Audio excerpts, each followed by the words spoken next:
প্রায় ১৩০০ বছর আগে নির্মিত চায়নার একটি শহর, যেটি শিচেং বা লায়ন সিটি নামেও পরিচিত।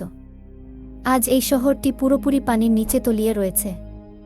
শহরটি কেন এবং কিভাবে পানির এত নিচে তলিয়ে গেল, এই সব কিছুই জানব আজকের এই ভিডিওতে।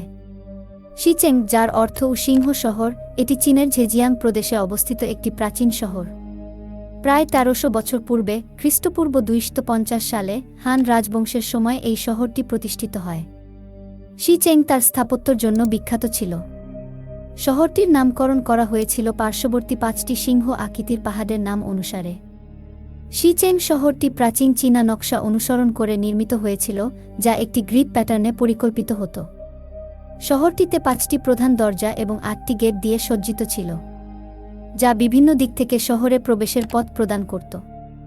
এটি ছিল একটি ব্যস্ত বাণিজ্য কেন্দ্র, যেখানে ব্যবসায়ীরা বিভিন্ন পণ্য আদান প্রদান করতেন। ১৯৫৯ সালে চীনের সরকার একটি নতুন হাইড্রোইলেকট্রিক শক্তি প্রকল্প হাতে নেয়। এই প্রকল্পের জন্য সিনান নদীতে সিনান বাঁধ নির্মাণ করা হয়। বাঁধ নির্মাণের ফলে একটি বিশাল জলাধার তৈরি হয়, যা ৫৭৮ বর্গ কিলোমিটার এলাকা জুড়ে বিস্তৃত হয়। এর ফলে শিচেং শহরটি পুরোপুরি পানিতে ডুবে যায়। শহরটি এখন প্রায় ৪০ মিটার গভীরতায় পানির নিচে অবস্থান করছে। এটি ডুবে যাওয়ার পর থেকে একটি সময়ের ক্যাপসুলের মতো রয়ে গেছে, যেখানে শহরের স্থাপত্য এবং ভাস্কর্যগুলি অবিকৃত অবস্থায় রয়েছে। আজ শিচেং একটি আন্ডার ওয়াটার মিউজিয়ামে পরিণত হয়েছে।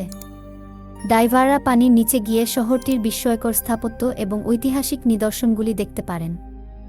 শহরের প্রবেশপথ, মূর্তি এবং ঘরবাড়ি এখনও সুসংরক্ষিত রয়েছে, যা প্রাচীন চীনা স্থাপত্যের একটি বিরল উদাহরণ। শিচেং এখন পর্যটকদের জন্য একটি আকর্ষণীয় গন্তব্য এবং আন্ডার ওয়াটার অ্যাডভেঞ্চার প্রেমীদের জন্য একটি আদর্শ স্থান। এই রহস্যময় শহরটি আমাদের অতীতের একটি জীবন্ত সাক্ষী হয়ে রয়ে গেছে, যা আমাদের ইতিহাস এবং সংস্কৃতির গভীরতা সম্পর্কে জানার সুযোগ দেয়। এই ছিল শিচেং এর গল্প। আশা করি আপনাদের ভালো লেগেছে।